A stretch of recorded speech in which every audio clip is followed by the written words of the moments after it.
Selamat pagi anak-anak kelas 4A, 4B, dan 4C. Kita bertemu kembali dan hari ini belajar matematika. Semangat belajar! Hari ini Ibu akan menjelaskan konsep dasar bilangan desimal. Kenapa? Karena hari ini kita akan belajar bagaimana mengkonversi bilangan desimal ke pecahan biasa. Oh iya anak-anak, mengkonversi itu artinya mengubah ya. Dan kita juga akan mengubah yang sebaliknya, pecahan biasa menjadi pecahan desimal. Maka dari itu sangat penting bagi kita untuk memahami konsep dasar bilangan desimal ini. Baiklah anak-anak, silahkan sekarang buka buku matematikanya dan siapkan alat tulisnya. Mari kita belajar. Sebelum itu, Ibu akan mengingatkan kembali tentang nilai tempat suatu bilangan yang telah kalian pelajari di kelas 2 atau di kelas 3. Nah, misalnya ada bilangan yaitu 123. Masih ingat kan ya? Di sini angka 1 posisinya sebagai ratusan, angka 2 sebagai puluhan, dan angka 3 sebagai satuan. Nah, sampai situ kita tahu bahwa satuan adalah unit yang terkecil antara nilai tempat yang lain. Tapi setelah kita belajar pecahan, sebenarnya masih ada lagi unit yang lebih kecil dari satuan. Nah, apa itu, Bu? Oke, sebelumnya kalau kita perhatikan dari nilai tempat ini, mulai dari satuan ke puluhan, puluhan ke ratusan, nah itu kan kelipatan 10. Karena ada sesuatu yang lebih kecil dari satuan, berarti kita kira-kira nih, kalau 100 sebelumnya itu 10, 10 sebelumnya itu 1. 1 itu berapa tuh sebelumnya yang kelipatan 10? Berarti 1/10 kan? Sebelumnya lagi berarti ada 1/100, kemudian 1/1000, dan seterusnya. Jadi setelah satuan itu ada pecahan yang penyebutnya dari 1/10, 1/100, 1/1000, dan seterusnya. Nah, misalnya nih ada sebuah bilangan, katakanlah 123,654. 1 itu ratusan, 2 itu puluhan, dan 3 itu satuan. Nah, setelahnya itu kan ada tanda koma. Nah, tanda koma ini adalah tanda desimal, gunanya untuk memisahkan bilangan bulat dan pecahannya. Bilangan bulat yang ada di sebelah kiri koma, dan pecahannya yang ada di sebelah kanan tanda koma. Nah, kemudian setelah koma, di sini kan ada angka 6. Angka 6 ini posisinya sebagai 1/10.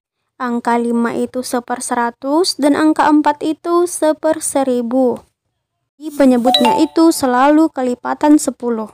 Dari sini kita jadi tahu bahwa bilangan desimal itu adalah bentuk lain dari bilangan pecahan. Ciri khasnya dari bilangan desimal ini adalah adanya tanda koma. Nah, ini harus anak-anak pahami, terutama tentang nilai tempatnya. Seperti yang sudah Ibu jelaskan tadi. Kenapa? Nah, jika anak-anak sudah memahami ini, untuk mengubah pecahan biasa ke desimal atau sebaliknya akan menjadi lebih mudah. Nah, mari kita coba anak-anak. Nah, misalnya di sini Ibu ada soal 0,3, 2,75, dan 3,745. Kita mau ubah semua bilangan desimal ini menjadi pecahan biasa. Oke, pertama 0,3. Kita lihat 0 posisinya itu sebagai satuan, 3 posisinya adalah 1/10-an. Nah, karena angka paling kanannya itu 1/10-an, berarti jawabannya sama dengan per 10. Nah, untuk atasnya gimana Kak? Untuk atasnya ya tinggal kita pilihin aja angkanya ini. Jadi hasilnya atau bentuk pecahan biasa dari 0,3 adalah 3/10. Oke, next 2,75. Oke, kita perhatikan 2 itu satuan, 7 itu 1/10-an, dan 5 itu 1/100-an. Karena yang paling kanan itu 1/100-an, maka jawabannya sama dengan per 100. Atasnya tinggal kita copy aja angkanya, 275. Jadi 2,75 pecahan biasanya adalah 275/100. Oke, lanjut lagi yang terakhir nih, 3,745.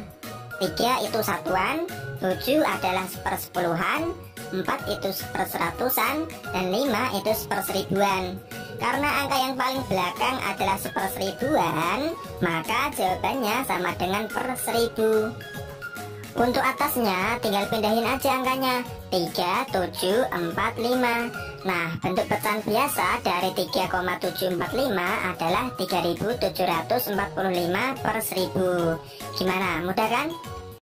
Nah, supaya anak-anak lebih ingat, kuncinya adalah kalau ada satu angka di belakang koma, maka jawabannya per 10. Kalau ada 2 angka di belakang koma, maka dia per 100. Kalau ada 3 angka di belakang koma, maka dia per 1000. Harus diingat juga, jika pecahan-pecahan ini masih bisa disederhanakan, maka sederhanakanlah terlebih dahulu. Nah, sekarang sebaliknya mengubah pecahan biasa ke bentuk desimal. Soal 3 per 10 dan 217 per 100. Oke, pertama 3 per 10. Kita lihat di sini penyebutnya itu kan per 10. Maka nanti jawabannya pasti ada satu angka di belakang koma. Oke, biar jelas kita tulis dulu polanya, koma, titik-titik. Nah, titik-titik ini kita tuliskan angka pembilangnya, yaitu 3. Lalu angka di depan 3 kan nggak ada tuh. Ya udah, di depan koma ini kita kasih 0. Maka hasilnya yaitu 0,3. Jadi bentuk desimal dari 3 per 10 itu 0,3. Oke, next. 217 per 100. Nah, ini kan per 100. Berarti jawabannya pasti ada 2 angka di belakang koma. Nah, sekarang kita lihat angka pembilangnya. Di sini angka pembilangnya kan 217 nih. Ya udah, tinggal kita pindahin aja. Caranya kita tulis dari angka yang paling kanan dulu ya. 7, 1, 2. Nah, jadinya yaitu 2,17. Nah, anak-anak, sekian pembelajaran kita hari ini. Jangan lupa dipelajari, dibahas soal-soalnya, dan dikerjakan tugasnya. Selamat pagi, terima kasih, semangat belajarnya.